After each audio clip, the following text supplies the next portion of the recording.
హబక్కూకు ప్రార్థన. శుభవార్తలో వింటున్న వాళ్ళు, ఆన్లైన్లో వింటున్న వాళ్ళు, ఫేస్బుక్లో వింటున్న వాళ్ళు, యూట్యూబ్లో వింటున్న వాళ్ళు, ప్రతి ఒక్కరు కూడా దేవునికి ఎంత ప్రార్థన చేస్తే ఎలాగో మనము సన్నిహితంగా ఉంటామో హబక్కూకు ద్వారా మనం నేర్చుకుంటాం. హబక్కూకు ఎంతగానో దేవునికి ప్రార్థించేవాడు, దేవుని మీద ఆధారపడేవాడు, దేవునికి ఆసన్నుడై ఉండేవాడు.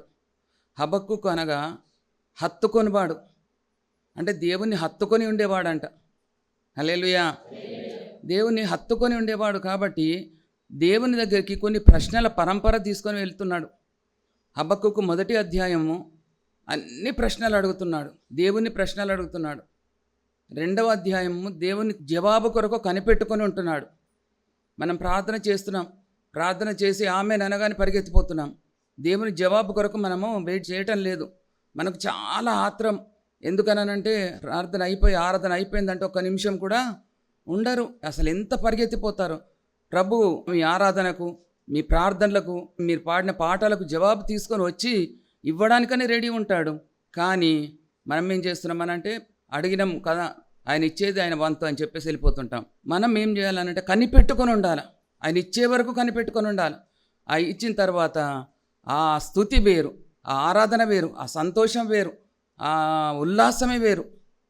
కాబట్టి 3వ అధ్యాయము ఆయన కనిపెట్టుకొని ఉన్నాడు. ఫస్ట్ ప్రార్థించాడు, తర్వాత కనిపెట్టుకొని ఉన్నాడు, తర్వాత 3వది ఆయన పొందుకొని ఆయన సంతోషంతో ఆయన ఆరాధిస్తున్నాడు, దేవుని మీద ఆనుకొని ఉన్నాడని ఇక్కడ మనం నేర్చుకుంటున్నాం.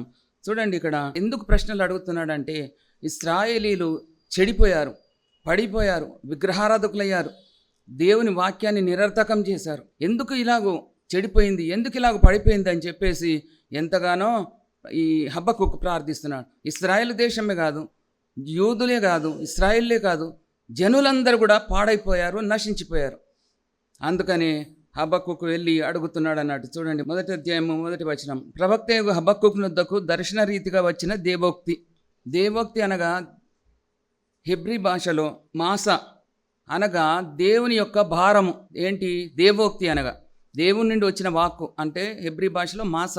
కానీ దాని అర్థం ఏంటంటే దేవుని యొక్క భారం. మనం అనుకుంటున్నాం, మనం ఇంత ప్రార్థన చేసిన అక్కడ ఏమంటున్నాడు 2వ వచనం, యెహోవా నేను మొర్రపెట్టినను నీ వెన్నాళ్ళు ఆలకింపకుందువు, బలాత్కారం జరుగుతున్నదని నేను నీకు మొర్రపెట్టినను నీవు రక్షింపకై ఉన్నావు, నన్ను ఎందుకు దోషం చూడనిస్తున్నావు, బాధ నీ వేళ ఊరకే చూస్తున్నావు, ఎక్కడ చూచినను నాశనమును బలాత్కారమును అగుపడుచున్నవి, జగడమును కలహమును రేగుచున్నవి. చూసారా, ఆయన ఇన్ని ప్రశ్నలు తీసుకొని వచ్చాడు. ఇలా జరుగుతున్నా కానీ నీవెందుకు మొరపెట్టినా వినటం లేదు, చూడటం లేదా, ఇంకా మా మొర వినకుందువా అని చెప్పేసి హబక్కూకు చేసిన ప్రార్థన మన అందరం కూడా చేయాలని ప్రభు ఈ దినం కోరుకుంటున్నాడు. నీవేది మంచి పని చేసినావు, దేవుని కొరకు ఏ పని చేశావు అని ప్రభు మాట్లాడుతున్నాడు. అవును, నేను కళ్ళు మూసుకోలేదు, నేను చూస్తూనే ఉన్నా అని అంటున్నాడు. కానీ నీవు చూడటం లేదని మనం అంటున్నాం. ఎందుకనంటే నీ వాక్యం నిరర్థకమైపోయింది, నీవు చేసే పనులన్నీ నిరర్థకమైపోయినాయి, నువ్వు చూస్తలేవని మనం నింద వేస్తున్నాం దేవుని మీద. కాబట్టి దేవుడు చాలా భారంతో ఉన్నాడు, చాలా దుఃఖంతో ఉన్నాడు. ఆయన ఏడుస్తున్నాడంట. ఏడ్చి ఏం చేస్తున్నాడంటే ఆయన ప్రవక్తలైన తన సేవకులను పిలిచి వారితో మాట్లాడుతున్నాడు. ఎలాగో హబక్కూకుతో మాట్లాడాడు, ఎలాగో యెషయాతో మాట్లాడాడు, ఇర్మియాతో మాట్లాడాడు, యోనాతో మాట్లాడాడు. ఇలాగ చిన్న ప్రవక్తల గ్రంథంలో చిన్న ప్రవక్తలతో మాట్లాడాడు. మాట్లాడి తన భారం అంతవరకు చెప్పుకుంటున్నాడు, తన దుఃఖం అంతవరకు చెప్పుకుంటున్నాడు. చప్పలు కొడితే స్తోత్రాలు చెల్లిస్తాం. హల్లెలూయా, గట్టిగా హల్లెలూయా. అలాగూ ఎంతగా దేవుడు దుఃఖిస్తున్నాడు అని అంటే మనం ఇంకా దుఃఖ పెడుతున్నామా, దేవుని మనము చింత చేయిస్తున్నామా, ఇంకా దేవుని సంతోషపరచడం లేదు, ఆనందపరచడం లేదు. అందుకని ఆయన చాటుగా ఏడుస్తున్నాడు. ఇర్మియా గ్రంథంలో అంటాడు ఆయన చాటుగా ఏడుస్తున్నాడని. ఇక్కడనైతే బహురోధన దేవోక్తి అంటే ఆయన భారంతో దుఃఖపడుతున్నాడు. ఆ దుఃఖాన్ని తన ప్రవక్తలైన సేవకులతో చెప్పుకుంటే సేవకులు వచ్చి ప్రజలకు చెప్తున్నారు ఏంటి అనంటే దేవుడు ఇంత భారంతో ఉన్నాడు, దుఃఖంతో ఉన్నాడు, నీ దుఃఖం చూస్తున్నాడు. అందుకని 5వ వచనం ఇక్కడ చూడండి, అన్యజనులలో జరుగునది చూడుడి, ఆలోచించుడి, కేవలము విస్మయం నొందుడి, మీ దినములలో నేనొక కార్యము జరిగింతును, అలాగు జరుగునని ఒకడు మీకు తెలిపినను మీరతనిని నమ్మకయుందురు. హల్లెలూయా. చూడండి, ఇలాంటి సమయంలో మనం బాగా ఏడుస్తాం, చాలా కష్టాలు వచ్చినాయని, చాలా బాధలు వచ్చినాయని, మనకు ప్రియమైన వాళ్ళు చనిపోయారని, ఎంతోమంది రోగంతో ఉన్నారని. కాబట్టి ఆలోచించండి, విస్మయం పొందండి. విస్మయం పొందండి అని అంటే నశించండి, మీరు నాశనం కండి. దేవుడే కోప్పడితే, తండ్రి ఒక చెంప దెబ్బేస్తే మనకి ఏమవుతుంది? చెంపకు చేతి ఏళ్ళు గుర్తులు వస్తాయి. అదే దేవుడు ఒక చెంప దెబ్బేస్తే మనం అక్కడ ఉండనే ఉండం, మనం నాశనం అయిపోతాం. దేవుని ఉగ్రత మామూలు ఉగ్రత కాదు. సొదొమ గొమొర్రాను నాశనం చేయకుండా ముందు అబ్రహాం దగ్గరికి వచ్చేసి, నా సేవకుడైన అబ్రహాంకు నేను చేయబో కార్యం దాచదనా? అబ్రహాము మనుషుడు, దేవుడు దేవుడే. ఆ దేవుడు చేయబోయే కార్యాలు ప్రవక్తలకు ఎలాగ సెలవిస్తున్నాడు చూడండి. అప్పుడు ఆయన బ్రతిమలాడుతున్నాడు. అలాగూ బ్రతిమలాడేవాడు కావాలి. బద్దలైన బండ సందులలో నిలబడి మొర్రపెట్టేవాడు, ప్రార్థించేవాడు ఒక్కడును నాకు కనబడకపోయాను. ఆ ఒక్కడు కనబడితే నేను దేశాన్ని స్వస్థపరుస్తానంటున్నాడు. ఆ ఒక్కడు ఎవరు అంటే సమస్తము విడిచిపెట్టి పూర్ణాత్మతో, పూర్ణ శక్తితో, పూర్ణ బలంతో ప్రార్థించేవాడు దేవునికి కావాలని. అలాంటి దైవజనుడు కావాలి, అలాంటి విశ్వాసి కావాలి, అలాంటి క్రైస్తవుడు కావాలి, అలాంటి ఒక మనిషి నాకు కావాలి. వెతుకుతున్నా. ఇర్మియా గ్రంథంలో అంటాడు, నేను ఈ వీధుల్లో వెతికాను, ఆ వీధుల్లో వెతికాను, ఒక్కడు నాకు కనబడకపోయానని. ఉదయం లేచి మనం ఎంత కష్టపడి వస్తున్నాం, ఎందుకు వస్తున్నాం? నాకు ఆశీర్వాదాలు కావాలి, ఈవెంట్లు కావాలి, నేను బాగుండాలని అనుస్తున్నాం. దీనికి కాదు మనం రావడం. దేవుడు ఎలాగో నిన్ను ఆశీర్వదించే పంపాడు లోకానికి. కానీ నీవు ఆయనతో సన్నిహితంగా ఉండడానికి, నీవు ఆయనతో మాట్లాడడానికి, నీవు ఆయన దగ్గరికి రావడానికి, నీవు ఆయనను ఆరాధించడానికి. చప్పలు కొట్టి స్తోత్రాలు చెల్లిద్దాం. హల్లెలూయా. అందుకని ఆయనను ప్రేజ్ చేయాలి, ఆయనను మనం ఆరాధించాలి, ఆయన పొగడాలి, ఆయనను మహిమపరచాలి. నీ సృష్టికర్త ఆయన. మన నాన్న నువ్వు ఎంత మంచివని అని అంటే జేబులో ఉన్న 10 రూపాయలు ఇచ్చేస్తాడు చిన్నపిల్లలకు, చాక్లెట్ కొనుక్కోపోరని అంటే తండ్రి ఎంత సంతోషపడతాడు. కానీ నా దేవుని నువ్వు ఎంత మంచి దేవుడవయ్యా, నువ్వు ఎంత ఉపకారివయ్యా, నువ్వు ఎంత సహాయం చేసేటవాడివయ్యా అని అంటే దేవుడు ఎంత సంతోషపడతాడు. నా బిడ్డ నా దగ్గరకు వచ్చింది, నా సన్నిహితంగా ఉన్నది, నా కౌగిల్లోకి వచ్చింది. హల్లెలూయా. అలాంటి బిడ్డలు నాకు కావాలని. కానీ నీ పనులు నీకే, నీ చింతలు నీకే, విస్తారమైన అనేకమైన ఆలోచనల చేత, సంగతుల చేత నా ప్రాణం విసికి ఉన్నది. ఏం ప్రార్థన చేయాలి, అసలు ఏం చేయాలి? ఇంతవరకు చేసినా కానీ నాకు ఏది కూడా జవాబు లేదనని ఆయన కొరకు కనిపెట్టుకొనకపోతే ఆయన జవాబు ఇవ్వడు. కాబట్టి కనిపెట్టుకొని కూర్చోండి అని ప్రభు మనతో మాట్లాడుతున్నాడు. కాబట్టి చూడండి, ఆయన దుఃఖపడుతున్నాడు. ఆయన దుఃఖాన్ని ఆలోచించాలంట. ఆయన దుఃఖాన్ని మనం చూడుడి, ఆలోచించుడి, విస్మయం పొందుడి. ఎవరు? మన దుఃఖం కాదు, దేవుని దుఃఖాన్ని ఆలోచించుడు అంటున్నాడు. అందుకని ఆయన జవాబు ఏంటి? 4వ వచనంలో అంటున్నాడు, అందువలన ధర్మశాస్త్రం నిరర్థకమాయను, వాక్యము నిరర్థకమాయను, న్యాయం ఎన్నడూ జరగకపోయాను. హల్లెలూయా, హల్లెలూయా. మనం తప్పులు చేసి నువ్వు చూడలేదు, నువ్వు ఇది చేయలేదు, అది చేయలేదు అని అంటే చూడండి, 7th క్లాస్ పాస్ అయ్యారు, 10th క్లాస్ పాస్ అయ్యారు అని అంటే మళ్ళీ మీరు రీ ఎగ్జామ్ పెట్టండి. రీ ఎగ్జామ్ పెడితే ఎంతమంది పాస్ అవుతారు? ఒక్కొక్క లెసన్ చూస్తే ఎంతమంది పాస్ అవుతారు? మళ్ళీ ఎంతోమంది ఫెయిల్ అవుతారు. కానీ చూడక కరెక్ట్ చేస్తారు, అందుకని పాస్ అయిపోతారు. దేవుడే మనల్ని నిజంగా ఒక్కొక్కటి పట్టుకొని చూస్తే ఒక్కటి కరెక్ట్ ఉండదు.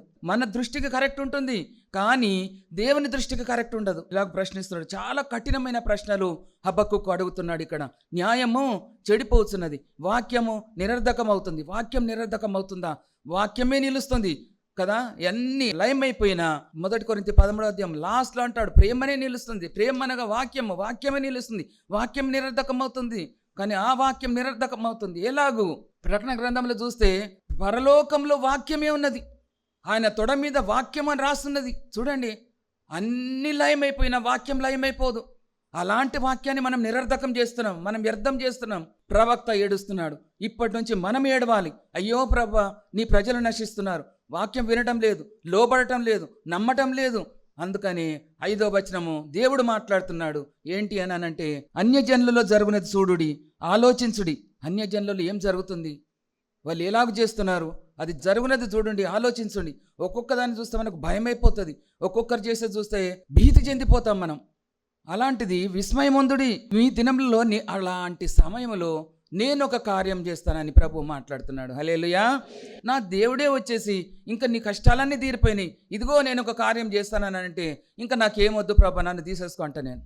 నువ్వు చేసేస్తావు కదా, ఇంకా నేనెందుకుండి, నేను నీ దగ్గరికి వచ్చేస్తానని. అంత సంతోషం, అంత ఆనందం. నాకు నీవు కావాలి, నేను నీ దగ్గర ఉంటాను, నిన్ను హత్తుకొని ఉంటాను. నాకు ఈ చింతలు ఎందుకయ్యా? చూసారా, అన్యజనులలో జరుగునది చూడుడి, విస్మయమందుడి, ఆలోచించుడి, నేనొక కార్యం చేస్తాను. ఇంకా అది జరుగుతుంది అని చెప్పినా కానీ మీరు నమ్మటం లేదు. ఒకడు చెప్పినా నమ్మటం లేదు. ఒక్కడు కాదు, బూదిగంతంల వరకు వాక్యం అంతా కూడా ఇది ప్రకటించబడుతుంది, కానీ ఎవరు కూడా నమ్మటం లేదు. అందరు ఇష్టం అన్నట్టున్నారు. పెళ్ళికి ఇస్తున్నారు, పెళ్ళిళ్ళు చేసుకుంటున్నారు, ఇల్లు కడుతున్నారు, గృహప్రవేశాలు అవుతున్నాయి. ఇక్కడ చూసినా కానీ పార్టీలే, ఆహారం లేక ఎంతోమంది చచ్చిపోతున్నారు. ఎంతెంత ఆహారం అంతా వేస్ట్ అయిపోతుంది. ఎన్ని డబ్బులో మళ్ళీ దానికి వేస్ట్ చేస్తున్నాం మనం. కుళ్ళిపోయిన మా ఆహారం కొరకు మనం అన్ని డబ్బులు ఇచ్చి అది తిని మన ఆరోగ్యం పాడు చేసుకుంటున్నాం. ఎవ్వరు కూడా తలంచడం లేదు, ఎవరు కూడా ఆలోచించడం లేదు. అందుకని ఆలోచించండి, తలంచండి, విస్మయం ఉందండి. నేనొక కార్యం చేస్తాను, పరిగెత్తుకొని రండి. మీరు పరిగెత్తుకొని వస్తే తప్పకుండా నేను మీ కార్యం చేస్తానంటున్నాడు. కానీ రావటం లేదు, మీరు నా దగ్గరికి రావటం లేదు. ఎందుకు రావాలంటున్నారు? మందిరానికి ఎందుకమ్మా రాలేదు అంటే అనుకుంటారు మీరు, అమ్మగారికి ఆయగారికి వస్తే పోస్తారు, మళ్ళీ రాకపోతే రాలేదా అని. కానీ మీ భారము మా మీద ఉన్నది, మీ ఆరోగ్యం మా మీద పెట్టాడు దేవుడు, మీ కుశలం అంతా కూడా మా మీద ఉన్నది. అందుకని ఎక్కడికి వెళ్ళినా కానీ వాళ్ళని కాపాడు దేవా. మీ ముందు ప్రార్థన నడవాలా, మీ ముందు వాక్యం నడవాలా. ఎవరెవరైతే రావట్ల మీద వారు ఒక్కొక్కరి కొరకు నేను అడుగుతాను, ఒక్కొక్కరి కొరకు ప్రార్థన చేస్తాను. అందుకనే మన సంఘము నిలకడగా ఉంది. ఇతర సంఘాలు ఆత్మ సంఘం అని చెప్తున్నారండి. చప్పలు కూడా స్తోత్రాలు చెల్లిస్తాం. హల్లెలూయా, హల్లెలూయా. ఒక్కరిని కూడా నేను విడిచిపెట్టాను. అందుకని నాకు నా సేవకుల ప్రార్థన ఉన్నది, నా దేవుని ఆశీర్వాదాలు నా మీద ఉన్నవి. నాకేమి కాదనే ధైర్యంతో మీరు వెళ్ళాలి. హల్లెలూయా, గట్టిగా హల్లెలూయా. అపోస్తల కార్యములు 13వ అధ్యాయం 40-41 చూస్తే ఇక్కడ హబక్కూకు రాసిన మాటలు పరిశుద్ధ పౌలు గారు కోట్ చేస్తున్నారు. చూడండి, 13వ అధ్యాయము 40-41. ప్రవక్తల గ్రంథమందు చెప్పబడినది మీ మీదికి రాకుండా చూసుకోనండి. అదేమనగా, ఇదిగో తిరస్కరించవారలారా ఆశ్చర్యపడుడి, నశించుడి. మీ దినములలో నేనొక కార్యం చేసేదను, ఆ కార్యం ఒకడు మీకు వివరించినను మీరెంత మాత్రమును నమ్మరు. సేమ్ హబక్కూకు చెప్పిన మాటలే ఇక్కడ పరిశుద్ధ పౌలు గారు కోట్ చేస్తున్నారు. ఒకరు చెప్పినా నమ్మరు. ఆ తెగుళ్ళు మన మీదకి రావద్దు, ఆ కరువు మన మీదకి రావద్దు, ఆ జలప్రలయాలు మన మీదకి రావద్దు. ఇంత వర్షం వస్తుంది, ఇంత బీభత్సం. కొంతమంది ఇల్లు విడిచిపెట్టేసి ఎక్కడో ఉంటున్నారు, మనమైతే క్షేమంగా ఉన్నాం. అన్నీ కొట్టుకొని పోతున్నాయి, ఊర్లు కొట్టుకొని పోతున్నాయి. కొన్ని ఊర్లకు త్రోవనే లేదు, జల దిగ్బంధం. మనం ప్రార్థన చేస్తున్నామా, కన్నీరు కారుస్తున్నామా? టీవీ ఓపెన్ చేస్తే అవే ఇంత వర్షాలు, ఇన్ని నీళ్లు, ఎంత భయంకరమో. అన్ని బందే, స్కూల్ బంద్, రవాణా బంద్, అన్ని కూడా ఆగిపోయినాయి. ఎక్కడెక్కడ జనజీవనం స్తంభించిపోయింది. అయినా ఎవరికి భయం లేదు. నేనైతే బాగున్నా కదా అనుకుంటున్నాం, కానీ ఎప్పుడు నువ్వు హృదయం చెంపుకొని ప్రార్థన చేస్తున్నావు. ఎలీషా ప్రార్థన చేస్తున్నాడు. ఏలియా పైకెత్తబడగానే యోర్దాను నది ముందున్నది. అప్పుడు ఆయన ఎలాగ దాటుతాడు? ఏలియా దేవుడు ఎక్కడున్నాడని తన మనసును, తన హృదయాన్ని చెంపుకున్నాడు. ఏలియా దేవుడు ఎక్కడ అనంటే, ఇశ్రాయేలు దేవుడు ఎక్కడ, నా దేవుడు ఎక్కడ, నాకిప్పుడు సహాయం చేయి అని ఎప్పుడైతే ప్రార్థన చేస్తారో అప్పుడు ప్రభు అంటున్నాడు, ఇదిగో నేను ఇక్కడ ఉన్నానని. అక్కడ ప్రవాహం ఎక్కడికక్కడ, నీళ్లు అటు ఇటు పోయి మధ్య ఒక త్రోవ ఏర్పడ్డది. మోషే సముద్రాన్ని ఆయన పాయలు చేస్తే ఎలీషా అక్కడ యోర్దాన్ నదిని పాయలు చేశాడు. దుప్పటితోని నీళ్ళను కొడితే నీళ్లు అటు ఇటు పోయి అక్కడ ఆయనకు త్రోవ ఏర్పాటైంది. ప్రవక్తల శిష్యులు ఏమంటున్నారు? ఏలియా యొక్క ఆత్మ ఎలీషా మీద ఉన్నది. ఏలియా ఆత్మ ఎవరిది? యెహోవా దేవుని ఆత్మ, యేసు ప్రభు ఆత్మ, పరిశుద్ధాత్మ. ఏలియా మీద ఉన్నది పరిశుద్ధాత్ముడు, అదే ఆత్మ ఎలీషా మీదకి వచ్చింది. రెండంతల ఆత్మ అంటే తను సంపాదించుకున్న పరిశుద్ధాత్మ, ఏలియా సంపాదించిన పరిశుద్ధాత్మ, రెండంతలుగా ఆత్మ. హల్లెలూయా. అందుకని ఏలియా కంటే ఎక్కువ అద్భుత కార్యములు ఎలీషా చేశాడు. చూడండి, మీ దినములలో నీకు కష్టం వచ్చినప్పుడు నేను నీ దగ్గర ఉన్నాను, మీకు బాధ వచ్చినప్పుడు నీ దగ్గర ఉన్నాను, నీ తెగులు వచ్చినప్పుడు నీ దగ్గర ఉన్నాను. చాపలు కూడా స్తోత్రాలు చెల్లిస్తాను. హల్లెలూయా, హల్లెలూయా. దేవునికి స్తోత్రం. ఇది యూదులకు, ఇశ్రాయేలులకు శ్రమలే కాదు, అన్యులకు శ్రమలే కాదు, ప్రతి ఒక్కరికి కూడా శ్రమలు వస్తున్నాయి, తెగుళ్ళు వస్తున్నాయి, కరువులు వస్తున్నాయి, ప్రవాహములు వస్తున్నాయి, భూకంపాలు జరుగుతున్నవి. అయినా కానీ మనం నమ్మటం లేదు, మనము వినటం లేదని ప్రభు మాట్లాడుతున్నాడు. 41వ వచనం, మీ దినములలో నేను ఒక నూతన కార్యం చేస్తాను, ఆలోచించుండని ప్రభు మాట్లాడుతున్నాడు. కాబట్టి దేవుని వాక్యాన్ని, దేవుని గద్దింపును మనము రిజెక్ట్ చేస్తున్నామా, మనం తిరస్కరిస్తున్నామా? తిరస్కరించవారలారా అని ప్రభు మాట్లాడుతున్నాడు. ప్రవక్త మాట్లాడుతున్నాడు ప్రభు ఆత్మతో, తిరస్కరించవారలారా, వ్యభిచారులారా. ఇవే మనం తెచ్చుకునేది. దేవుని భక్తులారా, పరమగీతంలో నారిమణి, సుందరి, నా ప్రియురాల ఎంత చక్కగా పిలుచుకుంటున్న దేవుడు ఇప్పుడు ఇలాగ పిలిస్తే ఎంత భయంకరంగా ఉన్నదనంటే, చూడండి, ఆ దినములలో మీరు నశిస్తారు, మీరు తిరస్కరిస్తున్నారు కాబట్టి ఆశ్చర్యపడేటంత మీరు నశిస్తున్నారు అని అంటే, ఇక్కడ నేను ఒక కార్యాన్ని చేస్తానంటున్నాడు. ఆ కార్యం ఏంటంటే అదే సిలువ కార్యం. ఈ భూమి మీదకి నా సొంత కుమారుని పంపి నేను సిలువలో ఆయనను వధిస్తున్నానని, నీ కొరకు నా కుమారుని నేను చంపుతున్నానని. ఎందుకు అనగా నీవు నాకు అంత ప్రియుడవని ప్రభు మాట్లాడుతున్నాడండి. హల్లెలూయా, హల్లెలూయా. ఈ భూమి మీదకి పంపుతున్నాను, పంపితే మీరు ఆయనను కూడా ఒకడు చెప్పినను మీరు నమ్మరు అంటున్నాడు. యేసయ్య చెప్పినా మనం నమ్మలేదు. వాళ్ళు నమ్మక ఏం చేశారు, ఈయన నువ్వు దేవుని కుమారుడవని దేవదూషణ చేశావు, నీవు తర్వాత అన్నీ కూడా ఈ దేవాలయం పడగొట్టుడి 3 దినంలో లేపుతానని. 46 సంవత్సరంలో హేరోదు దాన్ని కట్టాడు. నువ్వు 3 దినంలో లేపుతానని, నీవు ఇలాంటి దేవదూషణ చేశావని సిలువ వేయుడి అని అరిసి ఆయనను సిలువ వేశాము. కాబట్టి ఆయన కార్యములు చేశాడు, ఒక కార్యం చేశాడు. కార్యములు తన ప్రజలు ఇశ్రాయేలీలు ఐగుప్తులో బానిసత్వంలో ఉన్నప్పుడు ఆయన ఏం చేశాడు, మోషే ద్వారా 10 అద్భుత కార్యములు చేసి వారిని బానిసత్వం నుంచి, దాసత్వం నుంచి విడిపించాడు, అరణ్యంలో నడిపించాడు. లక్షల మంది మన దగ్గరికి ఒక్క చుట్టం వచ్చిండంటే ఇళ్లలో, ఇరుకు ఇళ్లలో ఒక దినం చూస్తాం, 2 దినాలు చూస్తాడు, 3వ దినం ఎప్పుడు పోతాడని చూస్తాం. నీళ్లు లేవు, ఇంటి యజమానురాలు ఎక్కడి నుంచి వచ్చిండ్రు చుట్టాలని అంటారు. పడుకోవడానికి స్థలం లేదు, తిండి పెట్టడానికి మన దగ్గర డబ్బులు లేవు. ఎందుకు ఇలాగ సంకుచితం అయిపోయింది అని అంటే దేవుని యందు భయభక్తులు లేక, దేవుణ్ణి అడగక మనకు విశాలత లేకుండా అయిపోయింది. దేవుడు ఏమంటున్నాడు, ఎప్పుడైతే వాళ్ళు దేవునికి మొరపెట్టారో, వారు విగ్రహారాధన చేసినప్పుడు వాళ్ళను దేవుడు ఐగుప్తు బానిసత్వానికి అప్పగించాడు. అబ్రహాంతో ఆయన చెప్పాడు, నీ సంతానము ఐగుప్తులో 400 సంవత్సరాలు బానిసత్వం చేస్తుందని చెప్పాడు. అలాగే చేశారు. వాళ్ళు ఇశ్రాయేల్ అందరూ బానిసత్వం కింద ఉన్నారు. ఉన్న తర్వాత అక్కడ దేవుడు మోషేను లేపి అహరోను లేపి వారిద్దరిని పంపి 10 అద్భుతాలు చేసి వారిని ఆ దాసత్వం నుంచి విడిపించాడు. ఎవ్వరు కూడా విడిపించలేరు, ఎవరు ఈ కార్యం చేయలేరు. మనం అనుకుంటుండొచ్చు, మనకు బలం ఉంది, మనకు ధనం ఉంది, మనకు ఇన్ఫ్లుయెన్స్ ఉంది, మనకు పరపతి ఎక్కువ ఉన్నది, మనం అన్నీ కూడా చేయొచ్చు అని అనుకుంటుండొచ్చు. కానీ దేవుడు అంటున్నాడు, నీదేది పనికిరాదు, శక్తి చేత కాదు, బలం చేత కాదు, నా ఆత్మ చేతనే దీన్ని చేస్తానంటున్నాడు. చాపలు కూడా స్తోత్రాలు చెల్లిస్తాను. అది పాత నిబంధనలో నేను 10 అద్భుతాల కార్యాలు వారి కొరకు చేస్తాను. ఎవరి కొరకు? నా ప్రజలైన ఇశ్రాయేలు కొరకు, అన్యులైన మీ కొరకు నేను ఒక కార్యం చేస్తాను. ఏ కార్యం అని అంటే, నా ప్రియ కుమారుణ్ణి మీ కొరకు సిలువలో వధించేస్తున్నాను. అది చూసి నమ్మండి. ఆయన రక్తం ద్వారా మీ పాపాలు క్షమించబడతాయి. ఆయన రక్తం ద్వారా మీకు పాప క్షమాపణ, పాప విమోచన నా దగ్గరికి రావడానికి ఆయన దారి ఏర్పాటు చేస్తున్నాడు, ఆయన సంధి చేస్తున్నాడని ప్రభు మాట్లాడుతున్నాడు. అందుకని నేను ఒక నిబంధన, ఏం నిబంధన చేస్తున్నాడు, ప్రోక్షణ రక్తము మీ మీద ప్రోక్షిస్తున్నాను. నా కుమారుని రక్తము, ప్రోక్షణ రక్తము మీ మీద చల్లగానే మీ పాపాలు క్షమించబడతాయి. హల్లెలూయా, హల్లెలూయా. రక్తస్రావం గల స్త్రీ వచ్చింది, వెనుక నుంచి వచ్చేసి యేసయ్య వస్త్రపు చెంగును ముట్టగానే ఆమె రక్తము ఆగిపోయింది. ఆమె స్వస్థత కలిగిందని తెలుసుకున్నది శరీరంలో, అయినా దేవుని దగ్గరికి రాలేదు. ఎంతో మంది స్వస్థత కలిగిన తర్వాత ఇలాగ వెళ్ళిపోతున్నారు. కానీ దేవుడు నిన్ను చూస్తున్నాడు, నీవెలాంటి స్థితిలో ఉన్నా చూస్తున్నాడు, నువ్వెక్కడున్నా చూస్తున్నాడు. చూసి ఏమంటున్నాడు అనంటే, నా బిడ్డ నువ్వెక్కడున్నావు, నన్నెవరో ముట్టారు. శిష్యులు అంటున్నారు, అయ్యా జనము తండోపతండముగా నీ మీద పడుతున్నారు, నిన్ను ముట్టుకుంటున్నారు. అలా ముట్టుకోవడం కాదు, విశ్వాసంతో నన్ను ముట్టుకుంటే నా ప్రభావము, నాలో ఉన్న శక్తి పోయింది. అప్పుడు ఎవరైతే ముట్టుకున్నారో, ఎవరైతే నా ప్రభావం వాళ్ళని తాకిందో వాళ్ళు స్వస్థతనుందారు. హల్లెలూయా, హల్లెలూయా. నువ్వు ఎలాగొచ్చిపోతున్నావు, నువ్వు మామూలుగా వచ్చిపోతున్నావేమో. ప్రార్థన చేసుకుంటే సరిలే, ఈ వారం అంతా దేవుడు కాపాడతాడు, తప్పకుండా కాపాడతాడు.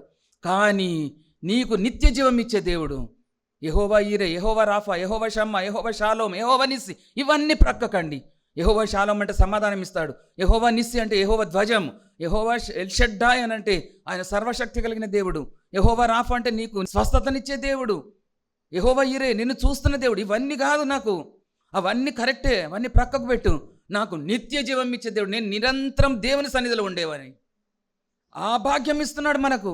అందుకని ప్రయాసపడి భారం మోసుకుంటున్న సమస్త జనులారా నా యొద్దకు రండి, నేను మీకు విశ్రాంతినిస్తాను. నేను సాత్వికుడను, దీనుడను, సర్వశక్తిమంతుడు, సృష్టికర్త అయిన దేవుడు ఆయన అంటున్నాడండి, నేను సాత్వికుడను. మనకేం లేకున్నా కాలు మీద కాలేసుకొని కింద కూర్చోడానికి ఒక చైర్ కూడా ఉండదు, కింద కూర్చొని కూడా కాలు మీద కాలేసుకొని నా అంతటోడు లేడంటాం. నా దేవుడు అంటున్నాడు, నేను సాత్వికుడను, దీన మనసు గలవాడను, కనుక నా కాడి మీ మీద ఎత్తుకొని నా యొద్ద నేర్చుకొనుడి. ఎలా సమాధానంగా ఉండాలి, ఎలా దీనంగా ఉండాలి, ఎలా సాత్వికంగా ఉండాలి. ఒక్క కార్యం చేస్తాను, సిలువలో కారుతున్న రక్త ప్రోక్షణ, ఆ ప్రోక్షణ రక్తం నీ మీద పడ్డదని అంటే నీవు పాప విముక్తి పొందుతున్నావు, పాప విమోచన వస్తుంది నీకు. అందుకని ఆ రక్తస్రావం గల స్త్రీని చూడాలన్నాడు అనుకున్నాడు దేవుడు. ఇప్పుడు నిన్ను చూడాలనుకుంటున్నాడు. నువ్వు ఏ పాపం చేత కట్టబడి ఉన్నావు, ఏ పాపం చేత బంధింపబడి ఉన్నావు, ఏ కట్ల చేత నీవు ఉన్నావు? అప్పుల బాధతో ఉన్నావా? రోగంతో ఉన్నావా? లేదా ఇతరులు పట్టే మనసు బాధలతో నువ్వు ఉన్నావా? ఎలాంటి స్థితిలో నీవు ఉన్నావు? లేవలేని స్థితిలో నీవు ఉన్నావా? ప్రభువు మాట్లాడుతున్నాడు. హల్లెలూయా. ఉదయకాలం ఎందుకు వచ్చారు మీరు? అది తెలుసుకొని ఈ దినం వెళ్ళి మీరు ప్రార్థన చేసుకోండి. దేవా, ఈ వాక్యం నా కొరకే వచ్చింది, ఈ వాక్యం మీరు నాతోనే మాట్లాడారు, మీరు నా కొరకు వెతుకుతున్నారు, నన్ను చూడాలనుకుంటున్నారు, ఇదిగో నేనున్నాను, నీకు వచ్చి రాని భాషలను ప్రార్థన చెయ్యి. నా ముందు నా యేసయ్య నిలబడ్డాడు, మన పరిశుద్ధాత్మ దేవుడు నిలబడ్డాడు. ఎందుకంటే మేము ఇక్కడ నిలబడ్డామంటే పరిశుద్ధాత్మతో నిలబడతాం. మేము ఆ వాక్యము మొత్తం అణువణువులో మాకు ఉంటుంది. కాబట్టి నన్ను ముట్టుకున్నా, నా ముందు నిలబడ్డా, నాకు షేక్ హ్యాండ్ ఇచ్చిన నా దేవునికి ఇస్తున్నారు మీరు, నా దేవుని చేతులు ముట్టుకుంటున్నారు మీరు. హల్లెలూయా, హల్లెలూయా. అలాంటి విశ్వాసంతో రండి. ఇదిగో నా దేవుని ప్రత్యక్షత అయింది నాకు, నా దేవుడు నన్ను ఆశీర్వదించాడు, నా దేవుడు నన్ను ముట్టుకున్నాడు. ఇక్కడున్నంతసేపే. మళ్ళీ బయటకు వచ్చిన తర్వాత నేను మామూలు మనిషినే. దేవునికి స్తోత్రం. ఆయన పిలుచుకొని మాకు ఈ యాజకత్వం ఇచ్చాడు. మా అంతటా మేము రాలేదు. నేను 70,000 జీతంతో నేను సౌదీలో పనిచేస్తుంటేని అక్కడ నుండి నన్ను పిలుచుకొని నాకు ఏది లేకుండా ఇక్కడికి తీసుకొని వచ్చాడు. నేను ఎలాగ బ్రతకాలి ప్రభా అంటే, నేనే నిన్ను నడిపిస్తా. హల్లెలూయా. నేను ఎప్పుడైతే నిలబడ్డానో శుభవార్తలు ప్రపంచమంతటా కనబడుతున్నా. నేను సౌదీలో ఉన్నప్పుడు నేను ఒక్కరికే కనబడ్డాను, నా కుటుంబానికే తెలుసు, నా బంధువులకే తెలుసు. కానీ ఎప్పుడైతే దేవుని సేవకురాలను అయినానో ప్రపంచమంతా నన్ను చూస్తున్నది. అందరూ కూడా నన్ను అమ్మగారు అమ్మగారు ఎంతోమంది నా కొరకు ప్రార్థన చేస్తున్నారు, మన సంఘాల కొరకు ప్రార్థన చేస్తున్నారు. ఎంత ధన్యతనండి. అది చాలు నాకు.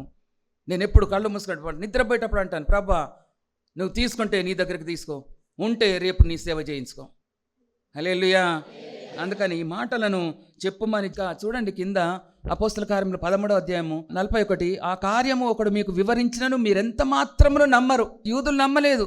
అందుకనే అపోస్తలు ఏం చేశారంటే, మీరు నమ్మలేదు కాబట్టి, మీరు వాక్యాన్ని త్రోసివేశారు కాబట్టి మేము అన్యజనుల యొద్దకు వెళ్తామని వాళ్ళు సంతోషంగా వెళ్ళారు.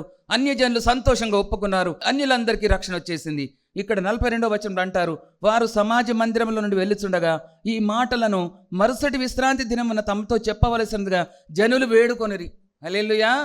దేమని? అప్పుడు నమ్మలేదు, అప్పుడు చెప్పేది ఏందో అనుకున్నాం, కానీ మాకు ఈ వారం కూడా అవే వాక్యాలు మనకు చెప్పరా? ఎవరైనా అడుగుతారా అలా? అమ్మ, పోయిన వారం వాక్యం చాలా బాగుంది, ఈ వారం మాకు చెప్పండి, అదే వాక్యం చెప్పండి. అప్పుడు నమ్మలేదు, ఇప్పుడు నమ్ముకుంటున్నాం మేము. ఇది రక్షణ కార్యక్రమం కాబట్టి కీర్తనలో అంటాడు, 90లో కూడా మోషే ఏడుస్తున్నాడు, 92లో కూడా నీ కార్యములు హృదయంలో జరిగించే కార్యం, సిలువ కార్యము మాకు అర్థం కాలేదు అని అంటే, అక్కడ అపోస్తలు చెప్తున్న మాటలు ఏంటనంటే, సిలువ మీద ప్రభు చేసే కార్యము ఏంటనంటే తన కుమారుని ద్వారా అది రక్షణ కార్యం.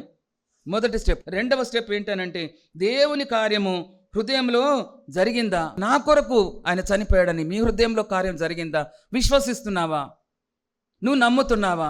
మూడవది, మన కుటుంబాల్లో, సంఘంలో, మన మధ్యలో దేవుడు చేసిన కార్యాలు జరుగుతున్నావా? మన సంఘంలో మనం నమ్ముతున్నామా? ఒక గుడ్ ఫ్రైడే అనే దేవుడు చనిపోయాడని నమ్మడం కాదు. ప్రతి దినము, ప్రతి నిమిషం నీ కొరకు చనిపోయాడు. ఆయన నీ కొరకు తన ప్రాణాన్ని అప్పగించాడు. దేవాతి దేవుని సన్నిధిని వదిలాడు, సింహాసనం వదిలాడు, పరిశుద్ధత వదిలాడు, తన పరలోక రాజ్యాన్ని వదిలాడు, దేవదూతల సేవలన్నీ వదిలాడు. నీ కొరకు ఎక్కడికి వచ్చాడు అనంటే ఈ భూమి మీదకి పాపపు శరీరం వేసుకొని పాపపు లోకానికి వచ్చాడు. మన పాపాలన్నీ ఆయన మీద పడ్డాయి. ఆయన పాపము మోసుకుంటూ ఆయన శిలువ మీద ఉన్నాడు. ఇది మన సంఘంలో జరగాలి, ఇది మన కుటుంబంలో జరగాలి, ఇది మన జనుల మధ్య జరగాలి. ఇంకా ఎంతోమంది చీకట్లో ఉన్నారు, నీవు వెలుగులోకి వచ్చావు. నీవు ఆత్మ ద్వారా ఈ కార్యములు నా హృదయంలో జరిగించాలి దేవా అని నీవు నమ్మాలి, నీవు లోబడాలి. అప్పుడు దేవుడు కార్యం చేస్తాడని ప్రభు మనతో మాట్లాడుతున్నాడండి. హల్లెలూయా. గట్టిగా హల్లెలూయా. దేవా, ఈ భయంకరమైన పరిస్థితుల చేత మేము చనిపోతున్నాము, మేము వధించబడుతున్నాం. నీ కార్యం చేత మమ్మల్ని తృప్తిపరచవా? హబక్కూకు 3వ అధ్యాయంలో అంటున్నాడు, నీ కార్యముల చేత మమ్మల్ని సంతోషపరుస్తున్నావు, మమ్మల్ని తృప్తిపరుస్తున్నావు. నీ ఆత్మ ద్వారా ఈ కార్యాన్ని చేస్తున్నావయ్యా. నీ కార్యాలు ఎంత దొడ్డవయ్యా.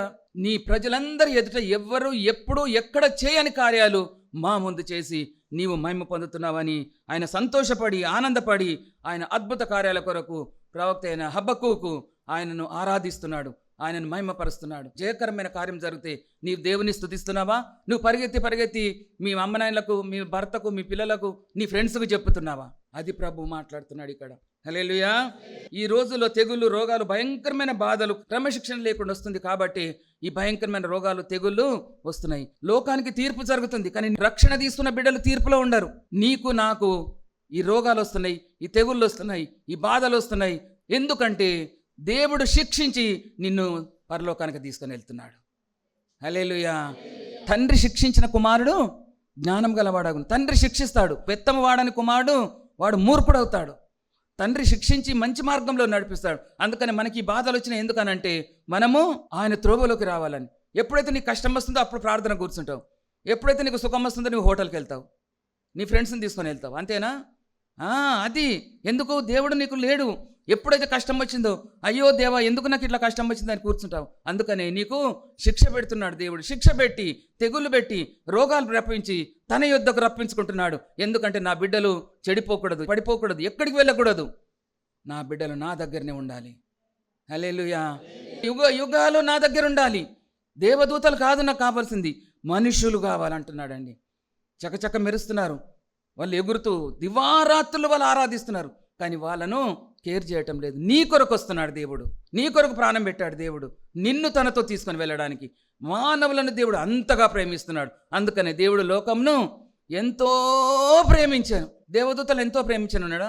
దేవదూతలు లోపాలు కనుగొన్నాడంట, సేవకుల్లో పాపాలు కనుగొన్నాడు. కానీ మనల్లో పాపాలున్నా ఆయన క్షమించి, ఆయన కడిగి, ఆయన విడుదల చేసి, ఆయన వచ్చినప్పుడు సంఘాన్ని తనతో ఎత్తుకొని వెళుతున్నాడు. ఆ 7 సంవత్సరములు భూమి మీద శ్రమలు, తెగుళ్ళు.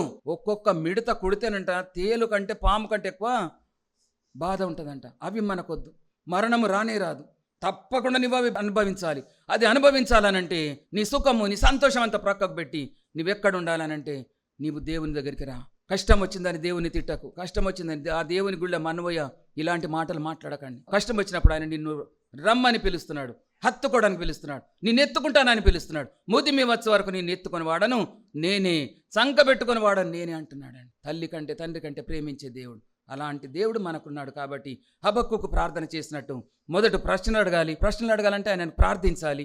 రెండవది కనిపెట్టుకొని ఉండాలి. మూడవది ఆయన నుండి మనం ప్రతిఫలం పొందుకొని ఆయనను ఆరాధించాలి, ఆయన స్తుతించాలి, ఆయన మహిమపరచాలి, ఆయనను ఘనపరచాలి. హల్లెలూయా. దేవుడి వాక్యాన్ని దీవించునుగాక. కళ్ళు మూసుకొని ప్రార్థించుకుందాం. పరిశుద్ధుడా మా పరలోకపు తండ్రి, మీ పాదం లెక్కలేనని స్తోత్రం. వచ్చిన మా ఒక్కొక్క బిడ్డను పేరు వరుసను ఆశీర్వదించండి. హబక్కుకు వలె మేము ప్రార్థించటకు, మీ మీద ఆనుకొనుటకు మాకు నేర్పించినందుకు మీకే స్తోత్రాలు, వందనాలు చెల్లిస్తున్నాను. నాలో ఉండి మీరు మాట్లాడారు, ఆశీర్వదించి దీవించమని. ఎవరైనా ఏ అక్కరతో వచ్చారో, ఏ బాధతో, ఏ వ్యాధితో, ఏ ఆర్థిక సమస్యలతో, ఏ మనసు బాధతో వచ్చారో, మనోవ్యాకులతంతో వచ్చారో, ఇక్కడున్న వారిని, టీవీ ముందు కూర్చున్న వారిని ప్రతి ఒక్కరిని మీరు దర్శించండి, మీరు కాపాడండి, వారి అక్కర్లు తీర్చండి.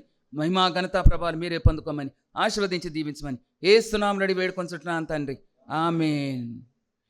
అందరు ప్రైజ్ ది లార్డ్ అండి. Praise the lord. దేవుడు మిమ్మల్ని అందరిని ఆశీర్వదించును గాక.